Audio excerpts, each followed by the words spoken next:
Well, welcome to Noel's World of Whiskey.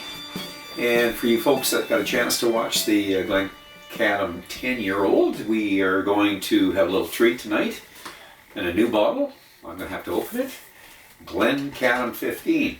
So, I'd mentioned that at the online World Championships, Ralph and Roy hosting the online World Championships, and also they are the creators and the collaborators behind it. It's been very successful, and this actually did quite well in the voting. So we saw a lot of votes. There's a lot of people out there that are drinking. This is kind of interesting because, you know, I have been drinking it for a few years, the Glencadam, and you could see it by the amount that was in the bottle. And we know Glencadam has been a sleeper. It's been one of those distilleries very few people knew it existed because it was used mostly for blends. And in more recent years, it was the Stewart's Cream and, of course, Valentine's. It went through quite a history. I think I read off the history of all the different owners and that on the last review there. It started off. It was George Cooper. He was a merchant, grocer merchant that he built it 1824, 1825, opened it. Of course, the Excise Act was 1823, so, you know, it's an old distillery. One of the oldest in Scotland. And he didn't hang on to it long. 2 years later, he sold it to David Scott. And David Scott, he basically was the proprietor. He was the owner right up into 1852. Now, he did try to sell it, and because he mothballed it. He only ran it for a few years, and then he mothballed it. He eventually sold it to Alexander Milne Thompson. Now, it gets a little confusing here because I believe Thompson did own it for most of its life there, but it kept changing. The proprietors that rented it, that operated it, were different people. So Glencadam Distillery was the company formed 1857 to 1860. He was running it. And then, of course, you have a guy, Wallace and Scott, 1860 to 67. They did it for 7 years. And then James Ferguson's son, 1890 to 1891. That was not very long. Gilmer Thompson and Company, 1891 to 1954. So it was purchased by Gilmer Thompson and Company, and that was the first bit of stability that that Glencadam had. Geez, that's almost we're talking there 50, 60, nearly 60 years.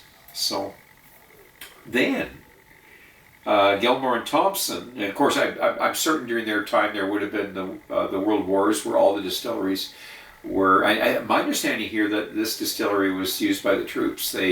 The warehouses and that, they bunked the troops and that. So yeah, it had slowdowns during the Prohibition, etc. But Hiram and Walker purchased it from Gilmore and Thompson and Company, and that was in 1954. And they rebuilt it. They upgraded it. They modernized it. And of course, Hiram Walker was taken over by Allied Lyons, or Allied Distillers, and they basically were taken over by Allied Domecq, which mothballed in 2000. Mothballed Glencadam, so now Glencadam is inactive for a few years, and it was actually Angus Dundee distillers that have given a second life to this old distillery. And they've been focused on the single malt business, trying to get out of the blending business because there's a lot of success today in single malts. So it was in 2005, just a couple of years after they got it up and running, and evidently was in very good shape when they took over.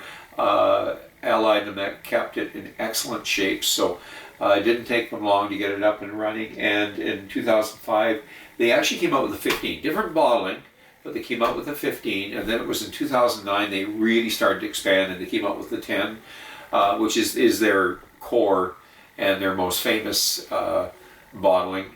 They have other bottlings too. They've got a cask. They have a oloroso, a 14-year-old oloroso. So they've really accelerated and increased the number of bottlings. So I have a list of them, but I'm not going to bother you with that. I can always list it at with my intro. But anyways, today this distillery is doing really good.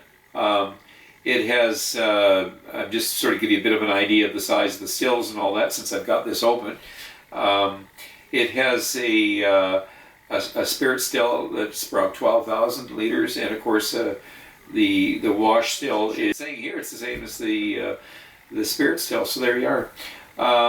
It has traditional mash tun, and that would be a semi loader, and there's no peat in this whiskey. It does use the shell and tube, and it does use external heat for the wash still and the kettles and the spirit stills. So it's new made spirit, 68%, and basically that gives you pretty much something interesting about the stills. The stills have a very slight angle, about a 15-degree rise in the lid arm. Now, most lid arms are either horizontal or they drop slightly, but this lid arm actually has a 15-degree rise, and they claim that is that's how it produces the light spirit. That creamy light texture to the spirit. So, anyways, that's enough of that for now. Brecon is the community where the distillery is. Brecon is a medieval town. It is an ancient town just off the eastern coast in the Highlands. I'm starting to hear Glencadam. Oh, where did that come from? Very old distillery. It's been around since 1825, and just nobody knew about it. So let's get at her. 15-year-old Glencadam. And different bottling, but this was the first of the Glencadams to be bottled and marketed. So very traditional looking bottle. And when I look at the 15, I'm still looking at a very light distillate. This is not a dark, certainly not like the Arran 18. But let's take a peek at it. And I have read some reviews on this, and I am going to show it to you. Here is the bottle. Okay, let's get into her. Squeaky cork. And pretty traditional bottle. I don't talk as much about the bottles as, let's say, Jeff at IWSC. I mean, this is just a plain Jane bottle, and it works for me. Some people get into the bottles, and some people don't. I don't. So, you don't see me doing a review on the bottles. So, anyways, the nose. What's really surprising here is I've never noticed this before, and I swear I could be blind and I would know this is a Glencadam. I can guarantee you that this is just a slight bit more amplified than the 10. It's got the Glencadam pears and apples and honey, clover honey. Citrus clover honey. It's the battle between the sweet and the sour, or the sweet and the tart. And I'm getting the green. I'm getting the cereal mixed in with that honey and the pears and the apples. You can almost eat the pear. There's something about this drink. It's easy to identify. This nose is a much stronger nose than the 10. It's and it does have the aromatics as well. floral texture to it. So we're throwing floral, we're throwing honey, clover honey, citrusy clover honey, grainy, cereal, apples and pears. Okay. The palate.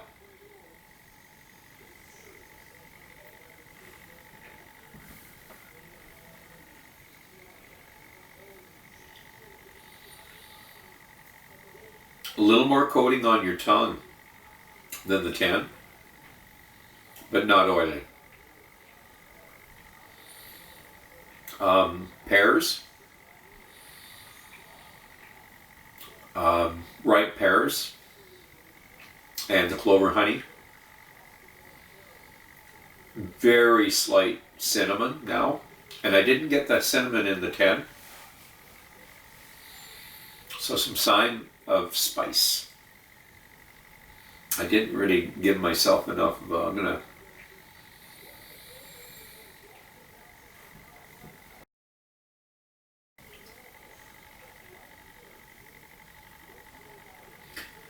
the spices are stronger here than they are in the 10.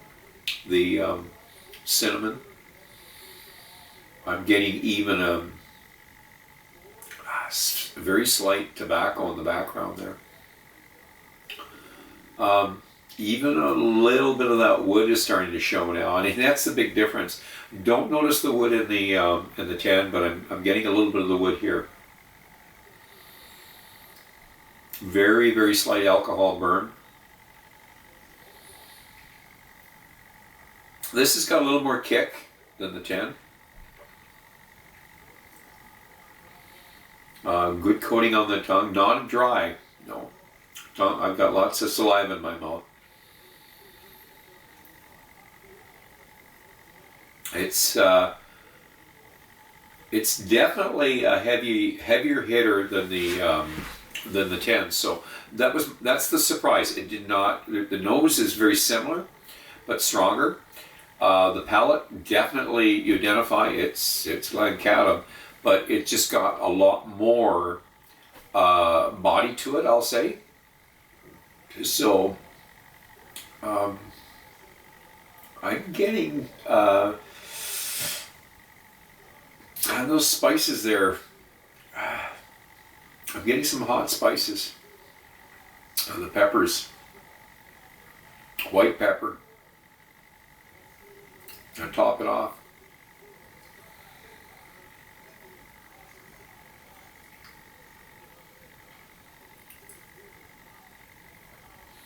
So the grainy notes that we talked about, chewing on the, on the barley, chewing on the grain kernels like barley, or chewing on oat kernels or wheat kernels. When you chew on them, I mean, we used to be out in the field, we'd do that lots, out in the farmers' fields and that when I was younger. And that's what I'm kind of getting. But it's cereal notes is what it is. So. But spices in the background. I start off with cinnamon. I'm getting more of wee bit of astringency there, so a bit of bitterness, just a bit of good bitterness. It's not a bad bitterness, not bad astringent taste, but just a good one. And that's the wood. We're getting some of the wood. I'm not getting, if the vanilla notes are there, they're very much hidden from the honey. The honey notes are stronger in this drink. So the clover honey and the citrus, the pears, the peaches. So we're going to go for the finish.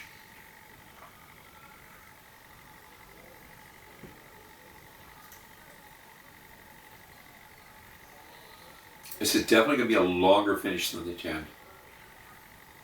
Good coating on the tongue. The 10 is just such an easy one. It just goes down. It's not a huge hitter. It's smooth. This one here, you sort of hold back a little. It's not hesitating. You just sort of hold back. You got a lot you're tasting. There's a lot more layers in this, I'm going to say, than the 10. So it delivers a lot for a very light spirit. It's kind of deceiving because when you look at it and when you nose it, you're not expecting it. I've got a bit of a burn going on right now. I'm going to say this is a medium finish now. It went from short. If it's a medium short, you know, but it's definitely a longer finish than the 10. You know, the burn is still there. So I'm going to say it's a medium finish. And it's a good burn. It's not a Kentucky hug, but it's a nice burn. This is an interesting dram. I think I was really surprised on this one. I wasn't sure what I was going to get. Now, this is supposed to be ex-bourbon casks, so I'm going to say they're using good casks. These are not tired casks.